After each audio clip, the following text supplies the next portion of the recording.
саламатсыздар телеөрчүлөр. Сиз эфирде актуалдуу маек көрсөтүүсү. Кызматыңыздарда мен Максат Абдрахманов болмокчумун. Бүгүн биз дин тармагын жөнгө салуу учур талабы деген теманын айланасында маек уюштурмакчыбыз. Жакында эле тактап айтканда январь айында дин тутуу эркиндиги жана диний бирикмелер жөнүндө мыйзамга өлкө башчыбыз кол коюп, январдан баштап күчүнө кирген. Мына ушул мыйзамда эмне маселелер каралган, аны аткаруу багытында кандай иштер жасалыш керек, мына ушул багытта биз бүгүн маек уюштурабыз. Эгерде сиздерде ушул багытта сурооңуздар болсо, экран алдында турган WhatsApp номерлары аркылуу жазуу жүзүндө пикир калтырыңыздар. Анда эмесе биздин суроолорубузга жооп бериш үчүн студиябызга келген меймандар менен тааныштырып өтөйүн. Дин иштери жана этностор аралык мамилелер боюнча улуттук агенттигинин Нармобусунда өкүлү Алмазбек Максутов агабыз бизде мейманда. Ошондой эле Нармобусунун казысы Эрик Молдокулов таксыр бизде студиябызга келишкен. Куш келипсиздер. Алмаз агай азыр эле сөз кылып өткөндөй, дин тутуу эркиндиги жана диний бирикмелер жөнүндө мыйзамга өлкө башчыбыз 1 январь айында кол коюп, 1 февралдан баштап күчүнө кирбедиби? Бул мыйзамда негизде кандай багытта кабыл алынды? Дин тармагын бул мыйзам аркылуу кантип жөнгө салабыз? Биринчи суроо ушул болуп атат. Сен баштасың. Рахмат. Саламатсыздарбы, урматтуу кадырман калк, урматтуу телекөрүүчүлөр.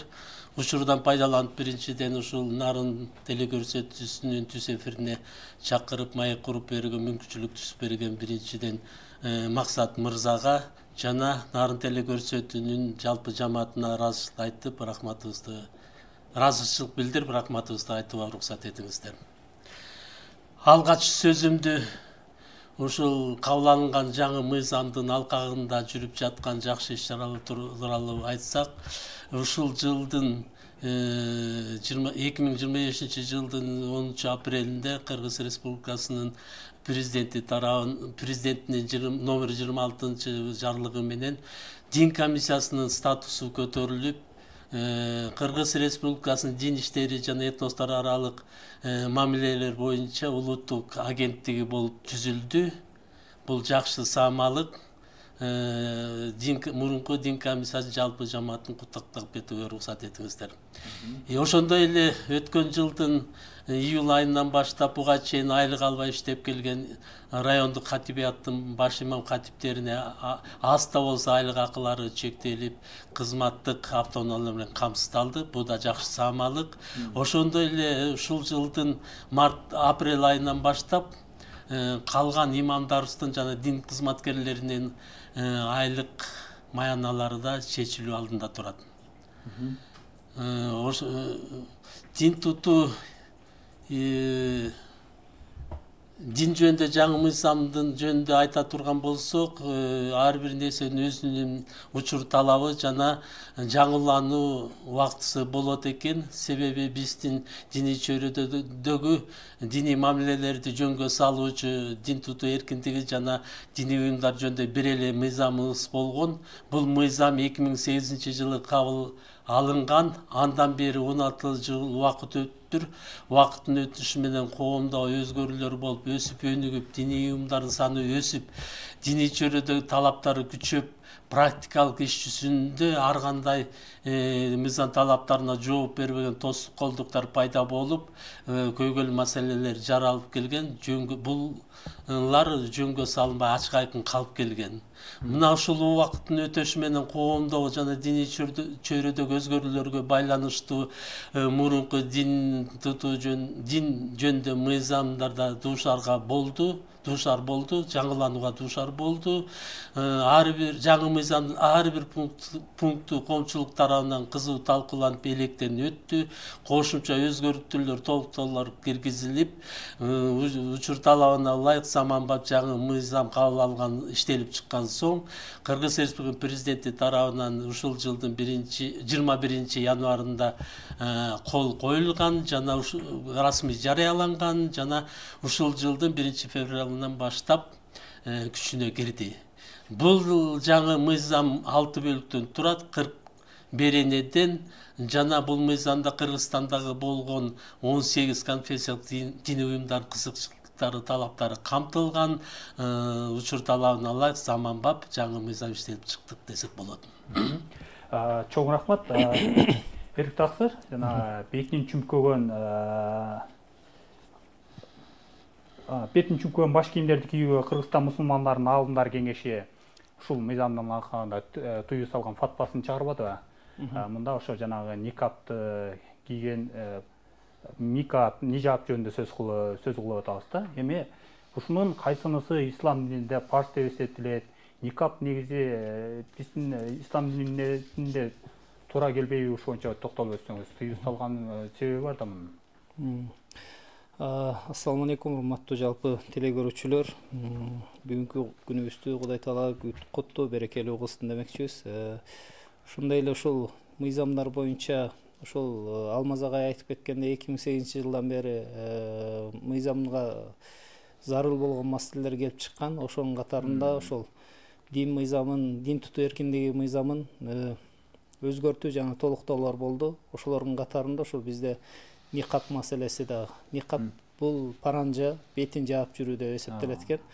Аны биздин аалымдар кеңеши 21 кишиден турган аалымдар кеңеши бар. Кыргызстан мусулмандарынын аалымдар кеңеши деп аталышы ушундай. Ошо 21 кишиден чыгат.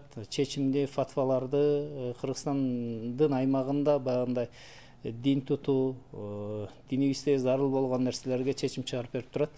Ошол аалымдар кеңеши тарабынан 12-чи фатвасы белгиленип чыгыптыр. Бул жерде ошол хижаптын өкүмү парз дейт. Хижап бул толук денесин Кудай Таала баягы парз кылган жерлерди жаап жүрүү болуп эсептелет. Муну кыргызча оромол десек болот. Ошол аял заты Алла Таала буйрган жерлерин жаап жүрүүсү бул парз болуп эсептелет. Ошол ким балагатка жеткен акыл эстүү мусулман аял заты аурат жерлерин жаап жүрүү парз. Ал эми никап, паранжа бул жүзүн жабуу болуп эсептелет. Ал эми шариатта жүзүн жабуу парз дагы эмес, важип дагы эмес, бул мустахаб амал экен. Мындайча айтканда, ошол те заманында зарыл болгон учурларда уруксат берилген. Эми мындай жалпы мусулман коомчулугунда, Кыргызстанда эмес, жалпы мусулман коомчулугунда уруксат берилген. Аны айта турган болсок, азыр ошол бетин жаап жүрүү кээ бир жерде карасаңыздар, кээ бир жерде макруh болот экен. Качан макруh болот? Макруh деген сөз бул жаман көрүлгөн нерсе деп шариат белгилейт. Качан намазда бетин жаап алып окуу, ошо паранжачан намаз окуу макруh экен. Намазы макруh болот экен. Ал эми кээ бир жерде ошол бетин жаап жүрүү арам болот экен шариатта. Ал кайсы учурда? Ал ошол ажылык амалдарын аткарып аткан аял заты бетин жаап алуу ажылык амалын аткарса, күнөөкөр болгон абалда аткарат. Арам иш менен аралаш ажылык амалын аткарган болуп эсептелет. Ошол кимде ким ажылык амалын аткарып атса, кимде ким намаз окуп аткан болсо, ал милдеттүү түрдө бетин ачуусу шариат милдет кылат. Анын сыңары баягы Кудай Таала толук бетин жабууну буйрбагандан кийин биздин коомчулуктагы ошол дин карманган эже карындаштарыбыз дагы бул нерсени туура түшүнүп кабылдаш керек. Эмне себептен фатва чыгарышты? Ошол фатвалар коомубуздагы баягындай коопсуздукту эске алуу үчүн, бүгүн ар кандай экстремисттик, террористтик уюмдар динибизди ар багытта колдонуп кетүү коркунучу болгондуктан бул бетин жаап жүрүү, ошол аял эркек баягындай жүзүн таануу аялбы, эркекпи, ким экендигин анык болуш үчүн ошол шариаттагы бетин жаап жүрүүгө буйрбайт экендиги тууралуу чечим чыгарып беришкен. Ошонун негизинде бүгүн мыйзам кабыл алынып, түшүндүрүштөр жүргүзүлүп атат. Ушул негизинде ушул никапты коомдук жайларда кийип жүргөндөргө тыюу салганын аркасында укук коргоо органдары жанагы түштүк жергесинде көбүрөөк байкалды да. Ошо көчөдө никап кийип жүргөндөргө түшүндүрүү иштери жүргүзүп, аны аларга айып салына тургандыгы эскертилген түшүндүрүү иштери жүргүздү. Бактыга жараша бизде облуста эми мен байкай электим. Эгерде ушул никап кийип жүргөндөргө кайсы тартип менен, кайсы мыйзамдын алкагында чара көрүлөт, кандай жаза айып каралган, ошо боюнча маалымат бере алсаңыз. Рахмат. Кийим кийүү тартиби боюнча жаңы мыйзамда хиджабка тыюу салынган эмес, салынган жок. Ал эми жогоруда айтып кеткен жүзүн толук жамынуу кийим формасы бул никап менен паранчыга тыюу салынды. Жаңы мыйзамдын кабыл алынган жаңы мыйзамдын алкагында жандаш иштешкен өзгөчө мыйзам актыларына да толуктоолор өзгөртүүлөр киргизилди. Мисалы айтсак, укук бузуулар кодексине 127 бир бирим беренеси менен толукталды. Бул жүзүн толук жабууга чектөө жана тыюу салынды. Башкача айтканда, жогоруда айтылганда, эгерде жүзүн тааныганга жана жеке өздүгүн аныктаганга тоскоолдук кылган кийим кийүүлөрү коомдук жайларда же мекеме ишканаларда жүрүүгө чектөө тыюу салынды. Эгерде ушул жүзүн толук жаап жүргөн укук бузууларга туура келет да, жана жогоруда айтылган укук бузуулар кодексинин 127 бир бирим беренесинин негизинде жеке жактарга 20.000 сом өлчөмүндө айып пул алып келет. Ал эми юридикалык жактарга 65.000 сом өлчөмүндө айып пулга алып келет. Негизде ушул мыйзамда дагы сакал коюу, диний кызматкерлердин кийим кийүү тартиби тууралуу дагы каралган экен да. Анан ошол сакал коюу же болбосо кийим кийүү тартиби кандай сиздердин жол жоболор менен жөнгө салынат, же болбосо ушул багытта кандай түшүндүрүү иштерин жүргүзүп атасыздар, диний кызматкерлер арасында, ушул мусулман адамдарга жалпы эле. Жалпы ошо диний кызматкерлер кийим кийүү, жүрүм турум боюнча толукталган нерселер ошо президентибиз буга чейин ошол Кыргызстан мусулмандар дин башкармалыгына таандык имамдар 4000ге чукул имам бар экен.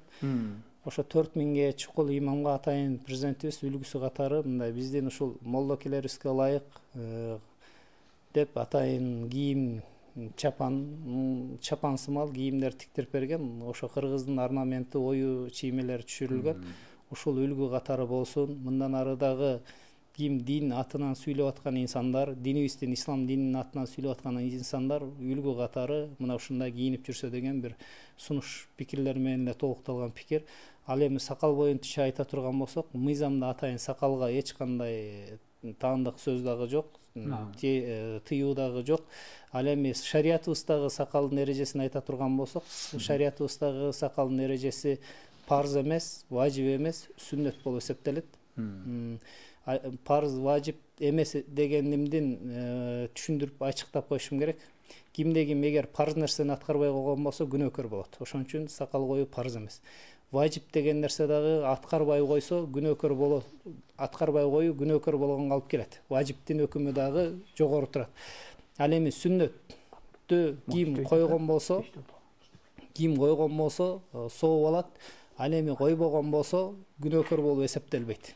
Ошого биз коомчулугубузга туура түшүнүү менен кабыл алыш керек. Сакалдын шариаттагы сүннөт өкүмү ошол бир тутам сакал сүннөт болуп эсептелет. Ушул ээктин алдындагы ушул бир тутам сакал сүннөт болуп эсептелет. Негизинен ушул. Ал эми бүгүн коомчулугубузда сакалы коюп аткан макул жаштарыбыз коюп атабыз деп кээ бир учурда сөздөр болуп атат. Ал жаштарыбыз коюп атса дагы сүннөт деп ниет кылынып коюп атышат. Ошол коомчулугубуз сакал коюп сүннөт аткарып атам деген инсандарыбызды, жарандарыбызды жектебесек. Ошол эле сакал койгон жарандарыбыз сакалы жок инсандарды да жектебесе, коомубузда биримдик ынтымак болот деп айтып кетмекчибиз. Жакшы. Мыктай мына ушул мыйзамдын алкагында жана беттин чүмкөп жүргөн аял киши болобу, эркек киши болобу,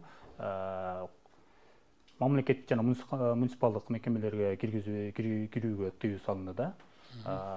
Бул эгерде ошол эрежени бузса, аларга кандай чара көрүлөт, тартиптик кандай айып менен белгиленген аларга чара көрүү талабы да коюлган экен да, ошол боюнча да айтып өтсөңүз. Рахмат. Жогоруда айтып кеткендей кийим кийүү тартиби боюнча жаңы мыйзамда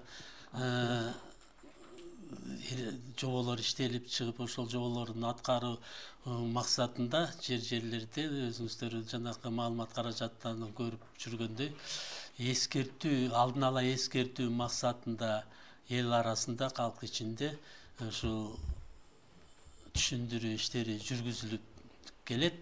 Бул ушул май айына чейин убакыт берилген. жана укук бузуулар мыйзамдына толуктоолор киргизилди деп айтылбат. Ошол 100 толуктоо киргизилген 127 бир биримдин берененин негизинде 100-ün толук жабынып жүрүүгө чектөө тыюу салынды. Эгерде бул мыйзам талаптарын аткарбаган коомдук жайларда, мекеме ишканаларда жүргөн жарандарыбызга ушул укук бузуулар кодексинин 127 бир бирим беренесинин негизинде жеке жактарга 20 миң өлчөмүндө, ал эми юридикалык жактарга 65 миң өлчөмдө айып бул салууга алып келет. Жакшы. Эми ушул мыйзамга диний насаатчы деген термин киргизилген экен да.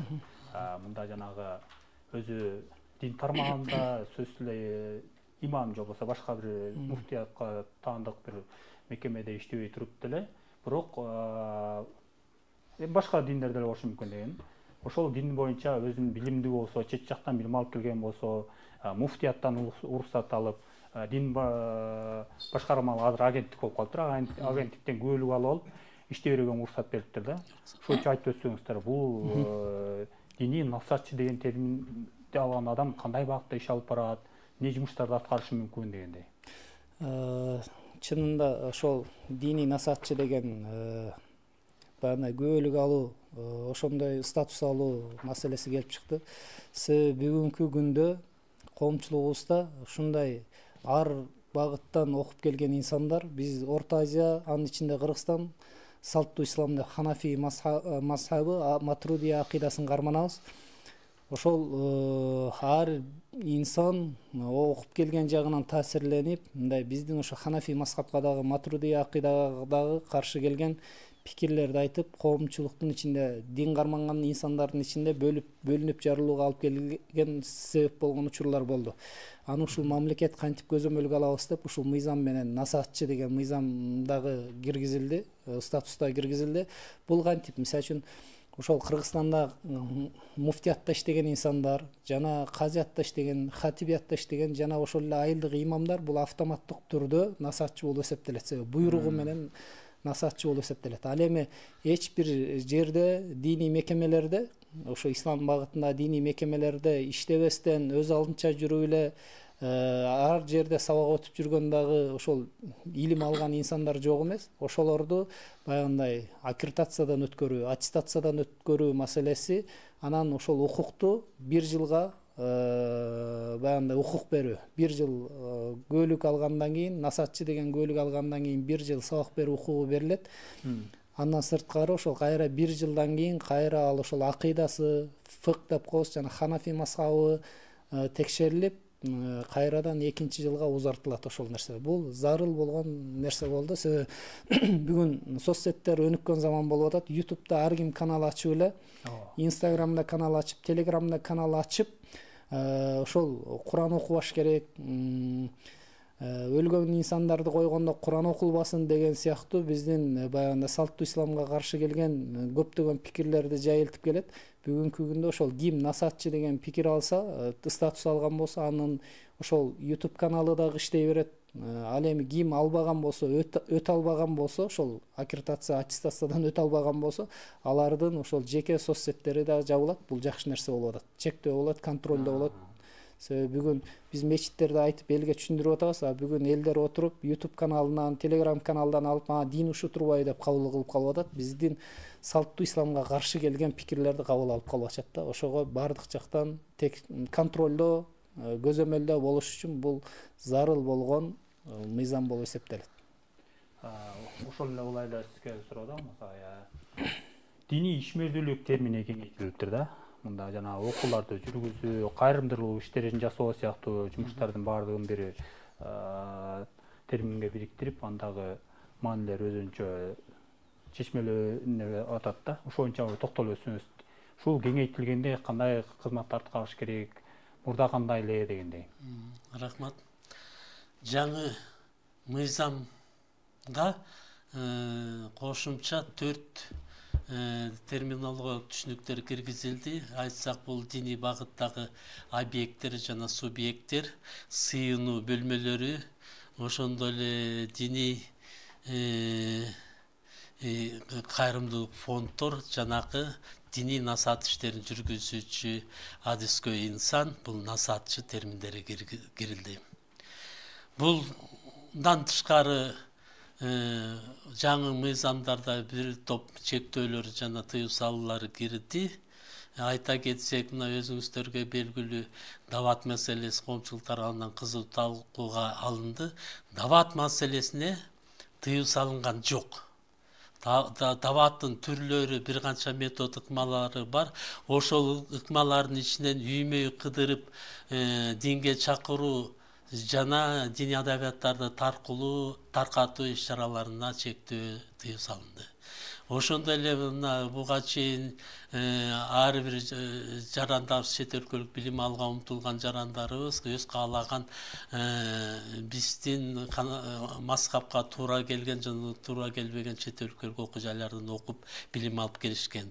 Жаңы мыйзамда буларга чектөө киргизип, көзөмөлдө механизмдери киргизилди. Айтсак, мына жаңы мыйзам талабы боюнча чет өлкөлүк билим алууга умтулган жаштарыбыз ыйгарым укуктуу мамлекеттик органдан уруксат кагазы менен жана тизмеси бекитилген 10 тигил же бул чет өлкөлүк жогорку окуу жайларынан окууга укуктары бар.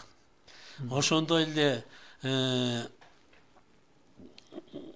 эсептик каттоодон өтпөгөн диний уюмдардын кандай формада жана түрдө болбосун ишмердүүлүктөрүндө жана билим берүү тармактарына тыюу салынды. Ошондой эле мамлекеттик муниципалдык кызматкерлерге жана депутаттарга диний ишмердүүлүк менен алектенүүгө, ошондой эле дин кызматкерлери менен саясий ишмердүүлүк менен алектенүүгө чектөөлөр киргизилди. Ошондой эле диний багыттагы объектилерде жана мекемелерде саясий ар кандай иш-чараларды жүргүзүүгө тыюу салынды. Ошондой эле жашы жете элек адамдарга нике кыюуга, диний ырым-жылымдарды өткөрүүгө чектөөлөр киргизип тыюу салынды. Жана башкалары. Жакшы. Эрик тақсыр, мына айтып өткөн ошого кошумча суроо бергим келип атат да. Даватты үймөй ыдырууга тыюу салып, анан жанагы диний баракчаларды буга чейин таратып эле көчмө боюнча таратып келе беришпеди беле. Ошонун аркасында жана террористтик уюмдар өз ыкчылыгын колдонуп кеткен учурлар болгон дегендей жана баракчаларды таратат. Мен бул даватка байлаган жокмун. Анан бирок даватты башка түрүнө токтотпайсыз. Бул учурда ошо динди мусулман бир туугандарыбызга жеткирүү үчүн даваттын башка түрү киргизилиптир. Кандай түрдө жүргүзүлүп атат бул дават?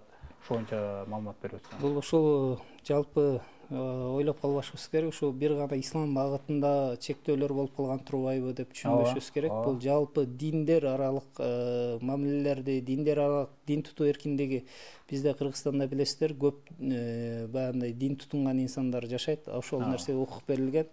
Мыйзамыбызда да көрсөтүлүп турат, эч кимди бир динге мажбурлоо жок деп. Каалаган ошо Иегова динин, баптизм динин, христиан динин, православ диндерин карманып жүргөн да жарандарыбыз бар. Ошолор жалпы бул дин мыйзамдары бүгүнкү кабыл алынып аткан, укук берген жана ошондой эле чектөөлөрдү киргизген мыйзам бул. Бул жалпы диндерге таандык болуп эсептелет. Ошол башка дин өкүлдөрү дагы үймөй кыдырып, сиз айткандай үймөй кыдырып, атайын баракчаларды таратып, атайын китептерди таратып келген. Ал эми биздин ислам багытында мечитке чакыруунун бир методикасы катары кээ бир баягындай дин карманган боордошторубуз ошол мечитке чакыруу үчүн үйүнө барып тыкылдатып, эркек адам барбы, эркек адам болсо кечки шам баянга өтүңүз деп чакырып кетер эле. Жумасына бир ирет ушундай даватчылар келди деп чакырып кетер эле. Анан бүгүнкү күндө ошол башка дин өкүлдөрү дагы жана китеп баракчыларын таратып, өзүнүн дин ишмердүүлүгүн үймөй кыдырып келип, такылдатып келүүгө башка дин өкүлдөрүнүн катарында ошол биздин мечитке келгиле деп чакырып кеткен методикага бир аз чектөөлөр алынды. Ал эми эмне себептен? Себеби бизде ар кандай көп улуттуу өлкөдө жашайбыз. Дин карманганы бар, карманбаганы бар. Ошол коопсуздук маселеси барып тыкылдатып барганда кээде үйдө жаш балдарыбызга кээ бир бүгүн ата эне сыртта болуп калат, үйүндө жаш балдар болуп калат. ушул сыяктуу же болбосо үйгө келип ушундай маселелерден биз кооптонуп атабыз деген даттануулар да болгон чоң шаарларыбызда. Андыктан бул нерселерди ошол эске алынып, ушундай бир чаралар кабыл алынды. Бүгүнкү күндө бизде ошол динге чакыруунун, мечитке чакыруубуздун кандай методикасына өтүштү. Ошол биздин дааватка ыктаган агаларыбыз көчөдө кетип атып, мечитке өтүңүз деп. Азыр эми кечинде адамдар ошол көчөдө мал жайлап жүргөнү бар, көчө жумуштан чыгып, баягындай шаар жергелеринде жумуштан чыгып үйүнө кетип аткан учурлар бар, жол боюнда кетип атышып, ошол мечитке өтүңүз деп ошол сыяктуу чакырыктарды бүгүн айтып келишүүдө. Ошонун жанында Атайын Кыргызстан мусулмандар дин башкармалыгы атайын чечим кабыл алып, Азирети муфтий буйрук иретинде берип, ар бир мечитте күн сайын шам баяндар өтүлсүн деп. Ошол бул шам баяндары эмне? Агартуу иштерин жүргүзүү болуп эсептелет. Ошол мечитке келген жарандарыбыздын агартуу иштерин жүргүзүү үчүн ар бир имам, ошо Кыргызстанда 4000 мечит боло турган болсо, ошо 4000 мечитте күн сайын үзгүлтүксүз шам баяны айтуусу буйрук иретинде келди. Бул ошол агартуу ишине чоң салым кошот. Жакшы, таксыр жакшы айтып кеттиңиз. Чындыгында эле бул мыйзам мусулмандарга эле таандык эмес, бул деген дин тармаган жөнгө салуу багытында болуп аткандыктан, ушул Кыргызстандагы эле жалпы сиз айткандай ислам дининде, башка диндерде жүргөн багыттарды туура жөнгө салып, ошол тартип аркылуу биз дин тармагында бир өзгөлүү ийгиликтерди жаратабыз деген максатта ушул кабыл алынып атпайбы? Анан айтсаңыз, ушунда деген жанагы диний уюмдарды каттоо, диний мекемелерди каттоо багытында дагы бир сөз болуп атат да. Ошолорду кандай тартипте каттайбыз? Алардын тизмелерин алуу, мисалы Нарын облусунда мечиттер, медреселер бар, ушуларда кээ бирине документтери берилбей учуп калган учурлар болду дегендей. Ушулар тууралуу кошумчалап өтсөңүз, бул багытта кандай иштер жүрүп атат дегендей. Рахмат. Нарын облусунда диний кырдаал боюнча айта кетсек, облус боюнча жалпы 203 мечитибиз бар. Бүгүнкү күнгө чейин 200 мечиттин 186 эсептик каттоодон өткөрүлүп, тийиштүү күбөлүктөрү тапшырылган. Ал эми каттоодон өтө элек 17 мечитибиз бар. Алардын ичинен 6 каттоого мүмкүн эмес мечиттердин катарына кирет. Ал эми каттоого мүмкүн болгон 11 мечитибиздин бүгүнкү күндө тийиштүү документтери топтолуп каттоого даярдалууда. Мына жаңы мыйзамдын талаптарына ылайык мындан кийинки кайрадан каттоодон өткөрүү маселеси да каралган. Буга чейин каттоодон өткөн диний объектилер жаңы мыйзам талаптарына ылайык 2 жылдын ичинде каттоодон өтүш керек. Ал эми диний уюмдар бул кайрадан каттоодон бул 10 жылдан кийин 10 жылдын ичинде же 10 жылдан кийин кайрадан каттоо укугуна өтүш керек талап боюнча. Эрик таксыр, мына облуста канча медресе бар? Ошолордо балдарга, канча балага кандай тартипте билим берилип атат? Медреседен алып билим алган балдар жогорку окуу жайларына тапшырып, дагы улгуланып кеткенге мүмкүнчүлүк бар да. Кандай ошолорго шарт түзөтөр аласыздар? Ошол боюнча дагы маалымат берсеңиз көрүүчүлөрүбүзгө. Маалымат ошол азыр агайдын сөзүнө дагы бир кошумчалап койсом деп турам. Ошо мечит медреселерди каттоо боюнча ошол буга чейин 200 кишинин колу менен катталган. 200 киши ушул макулдугун берип, ушул диний уюм катары мечиттин ачылышына каршы эмеспиз деген таризде кол коюп берет эле. Жана ошондой эле биз ошо диний уюмдун мүчөсү болуп, автоматтык түрдө түптөөчүсү болуп калат эле ошол 200 адам. Бүгүнкү күндөрү мечиттерди каттоонун өткөрүү ушул 200 адамдын колу жок. Объект катары, здание катары, мекеме, турак ошол сыйынуучу турак катары каттоодон өтүү мүмкүнчүлүгү берилди. Мечиттерге 200 кишинин колу жок. Бул ошол архитектуралык чиймелери ылайык макулдашылган архитектуралык мекемелер менен, уруксат берген мекемелер менен макулдашылып, мечиттер ошол таризде Кудай буйрса каттоодон өтөт. Агай айткандай, бизде ошол каттоодон өтө элек мечиттер мындан аркы ошо жаңы мыйзам менен ошондой каттоодон өтөт буюрса, макулдашылган. Анан медреселер дагы ошондой эле таризде өтөт. Буга чейин да ошол 200 кишинин каттоосу колу менен өтүп келген болсо, мындан ары медресени диний уюм катары эсептелет. Эми ал 500 кишиге көтөрүлдү. Кимде ким бир диний уюм ачам деп аткан болсо, ал 500 кишинин колун топтош керек. Диний уюм ачам деп аткан болсо. Ал медреселер болсо, Нарын облусубузда бизде медресе 4 медресе ошол диний уюм деп медресе деп 4 медресе каттоодон алып көбөлүгүн алып иштеп келген. Бүгүнкү күндө анын бири убактылуу ишмердүүлүгүн токтотуп турат.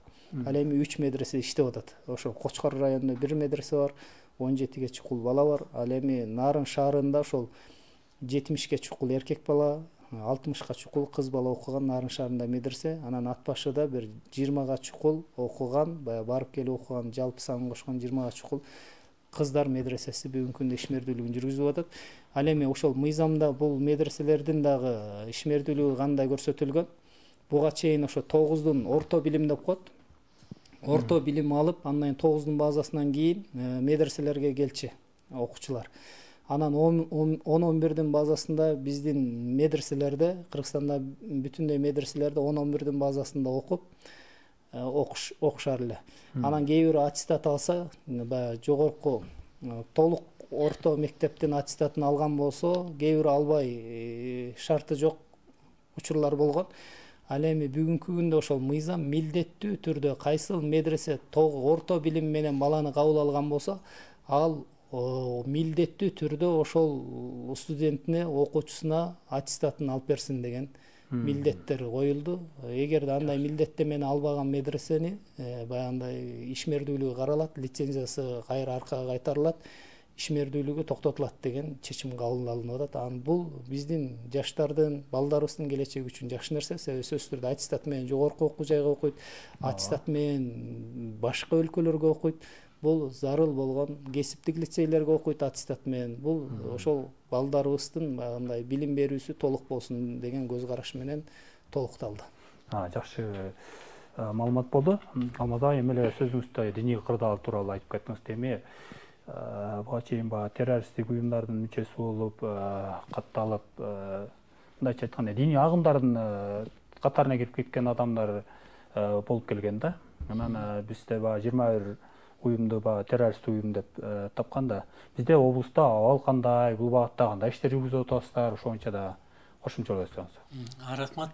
Кечиресиз, эми эле алдыда айтылган суроого да кошумчалай кетсем болобу? Болот, албетте. Жаңы мыйзамдын негизги багыттарынын бири ушул диний уюмдардын бир структуралык түзүмдөрүн түзүү жана аларды борбордук башкаруу органы менен камсыз кылуу максатын көздөйт да.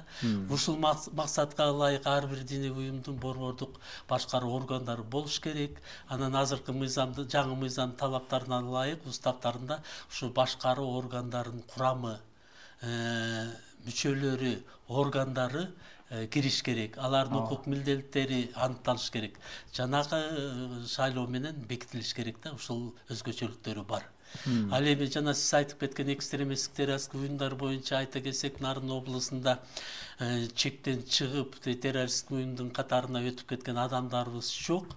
Ал эми аша чаап экстремисттик уюмдардын катарына өтүп кеткен жарандарыбыз бар. Алып айтсак, Яхин Инкар, Салафи, Хизбут Тахрир уюмдарынын катарында жарандарыбыз кездешет. Булар тийиштүү укук коргоо органдары тарабынан учетко алып, тийиштүү алдын алуу иш-чараларын жүргүзүп келет.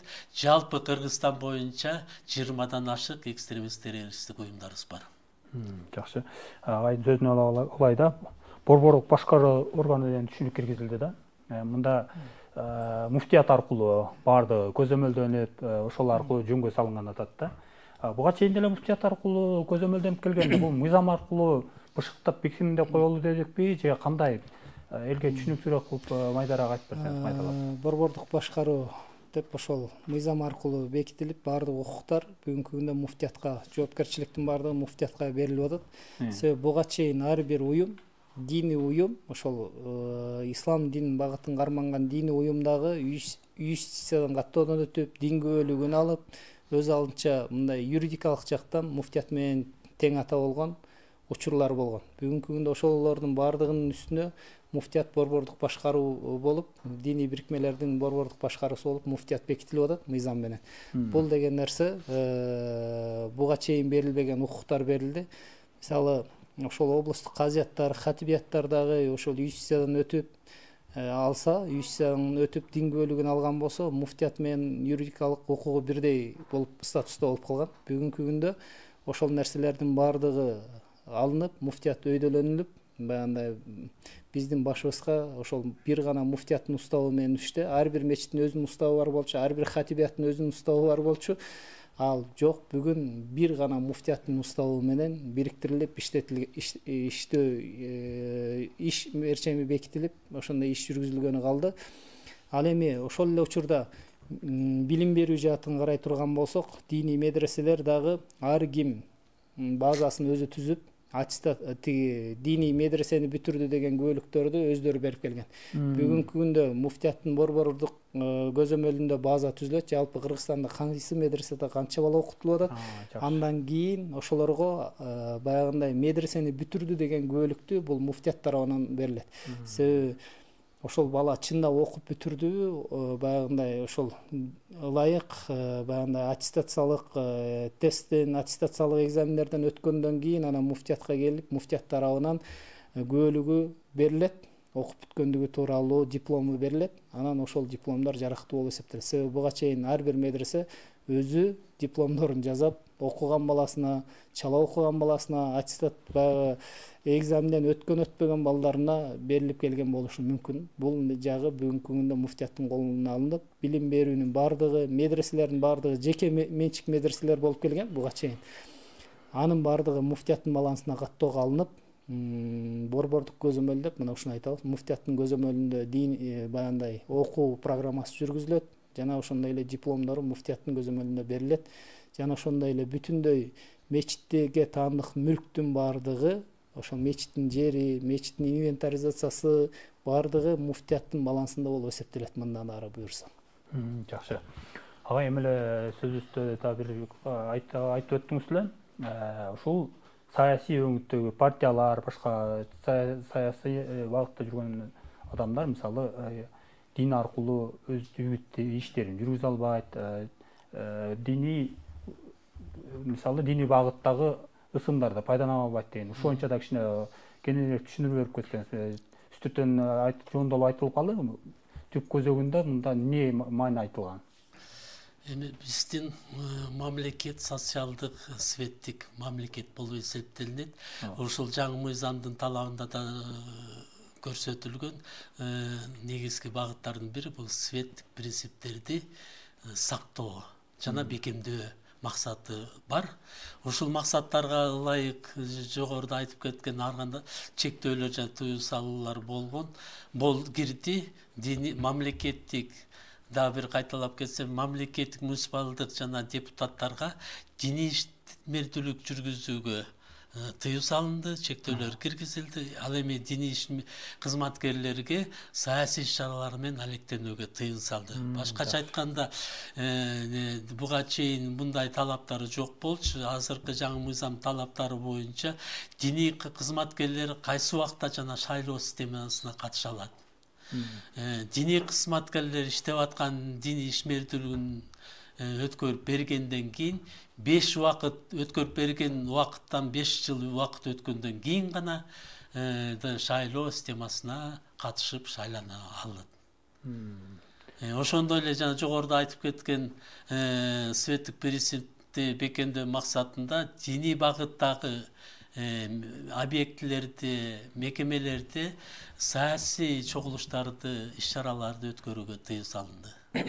Жакшы. Ошондой эле жанакы биздин диний кызматкерлерге саясий иш-чараларга катышууга жана алардын диний фондуна салым кошууга дагы тыйым салынды. Жакшы, эрктүү аксым, башка облустардан бир байкап калып атабыз. Бүткөндө эле эми тапшыруу болду да, дин багытында имамдарга дегендей автономиялык менен камсыздоо багытында да бир темелер көтөрүлүп аракетте жүрүп атканын көрүп калдык. Бизде облуста ушундай мүмкүнчүлүктөр болдубу? Биринчиден ошол жалпы президентибиз тарабынан 40 районго жана 9 казият бар. Эки Ош шаары, Бишкек шаары, анан 7 область болуп 9 шаарга президентибиз тараптан ошол машина унаа белекке тапшырылды. Бул үчүн жалпы ошол ыраазычылык билдирип атышат биздин диний кызматкерлер. Ошонун катарында биздин 5 район, 1 казят, 6 унаалы болдук. Андан сырткары жеке жарандарыбыз, баягы айылдын жеке тургундары, ошол айылда эмгек кылып жүргөн имамдарыбызга умрага жөнөтүп атышат. Баягындай баардык каражатын өздөрү төлөп берип, ошонун жанында унаа тапшырып берген учурлар болуп атат. Бул да биздин облусубузда жакшы самалы. Ошол имамдын кадыр баркын көтөрүп, имамды сыйлап унаа тапшырып атканы, имамды сыйлап ошол умрага жөнөтүп атканы бул биздин динибиздин урматтап атканы, динибизге болгон баягындай сый урматы деп билебиз ал жарандарыбыздын. Нарын облусунда дээрлик 20га чукул, ошол 20га чукул унаалар тапшырылган. Жана бир имамдарыбыздан 40га чукул имамыбызды ошол жергиликтүү тургундар, жаштар уюшуп, айыл тургундары уюшуп умрага жөнөткөн учурлар катталды. Бул жакшы самалык. Бунун үчүн ыраазычылык билдиребиз жалпы бардыгына. Чындыгында бизде 200дөн ашык мешит бар дедик, агай. Бирок ушул имамдардын билим сапатын көтөрүү бүгүнкү күндө баягы көйгөйлүү эле маселе болуп келет деп буга чейин да сөз болуп келген. Анан ушул имамдарды сертификаттын негизинде эле иш алып барып атышат деп. Булардын билим сапатын көтөрүү багытында да иш алып барылыш керек го дейм. Бул багытта кандай иштер жүргүзүлүп атат? Рахмат. Жогоруда айтып кеткендей, Нарын облусу боюнча жалпы 203 мечитибиз бар. Бул 200 мечиттин имамдар менен 149 мечити гана камсыз болгон. Калган мечиттерибизде имамдар жок болуп, бүгүнкү күндө бул көйгөйдү жараткан маселелер бар да. Ошондой эле имамдар сабаттуулугу bir 17% жогорку диний билимдүү имамдарыбыз түзөт, 23% bir медресе, орто билимдүү диний окуу жайын бүткөн имамдарыбыз түзөт. Ал эми калган 70% бул баягы күнүмдүк курстарды бүткөн билим деңгээли төмөнүрөөк имамдарыбыз болуп эсептелинет. Бул жаңы мыйзам талаптарында дагы ушул имамдарыбыздын билим деңгээлин иштөө ыкмаларын жогорулатуу талабы да бар. Бул боюнча бул максатта буюрса жаңы мыйзам жаңы эле кабыл алынып ишке киргизди. Буюрса келечекте булардын тууралуу да иш чара иштелип бекитилет. Ошонун максатында да иш жүргүзөбүз. Биз кошумчалап коелу, ошол имамдарыбыздын билим сапатын көтөрүү боюнча ошол Нарын облустук казияты буга чейин 3 айландырып, баягындай 10 күн, 15 күндүк курстарды уюштуруп келгенбиз. Андан сырткары Кыргызстан мусулмандар дин башкармалыгы тарабынан уюштурулган курстарга ошол имамдарыбызды дээрлик 70% жөнөткөнбүз. Ошол агай айткандай, дээрлик бизде баягы өз алдынча окуу дейт. Ошол өз алдынча окуп, айылда намаз окуп, анан жүрсө сен имам жок, сен имам бол деп имам дайындалып калган учурлар бар, элдин көрсөтүү баягы сунушу менен. Аларды биз ошол имамдык курстан өткөрүп, баягындай идиреги бар адамдар келип үйрөнүп, Куран окуганды үйрөнүп, жаназа окуганды үйрөнүп, нике хутбаларын үйрөнүп, жума баяндарын, жума намаздарга өтүү шарттарын үйрөнүп, бүгүнкү күндө имамдык ында аткарып жүргөндөр жок эмес. Эмне себептен баягындай айыл жергесине билимдүү, жогорку билимдүү, ошол дин окуган жогорку билимдүү жаштарыбыз же болбосо илимдүү жарандарыбыз келе албай жатышат.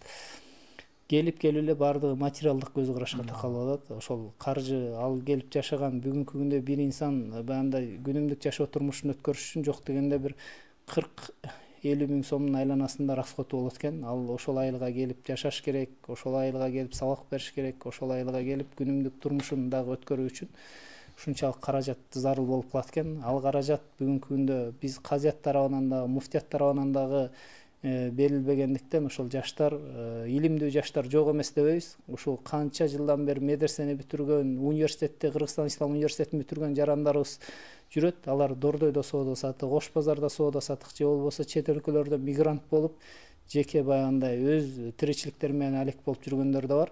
Эми буюрса каржы маселелери чечилип калган болсо, айылдар мындай имам менен, билимдүү имам менен туруктуу камсыз болот эле. Имамдарыбыз деле мындай илимдүү бирөө келсе, өткөрүп бергенге даярмын деп эле бүгүнкү күндө да даяр экендигин билдирип келет. Себеби бир канчанысынын арызы бар. Мени имамдыктан алып кой, мен карып калдым, мен кичине ден соолугум маселеси жаралып атат, имамчылыкка баягындай аткаруу мүмкүнчүлүгүм чектелип баратат деген имамдарыбыз да жок эмес. Бирок биз ал айылга башканы коелу десек, башка дагы жаранды жок да ошондой. Ошол имамдын деңгээлиндеги инсан жок болгондуктан ушул маселе көйгөйлөр жаралып келет. Буюрса бул маселе акырын-акырындан чечилип, көч бара-бара түзөлөт дейт. Буюрса Нарын облусунда дагы ар бир айылда, ар бир мечитте билимдүү, илимдүү, элге туура багыт, насаат берген имамдар болот деген үмүттөбүз буюрса. Чоң рахмат, урматтуу коноктор, Алмаз агай, Эртаксыр, түз эфирибизге келип, ушул дин багытында кабыл алган мыйзам биздин диний саясатыбызды канчалык дөңгө сала тургандыгы тууралуу жалпы көрүүчүлөрүбүзгө жакшы маалымат берип өттүңүздөр деген ойдомун. Сиздерге ишиңиздерге ийгилик каалайбыз. Урматтуу телекөрүүчүлөр, бизге бөлүнгөн убакыт ушу менен соңуна чыкты. Кайрадан эфир аркылуу көрүшкөнчө сак саламатта туруңуздар.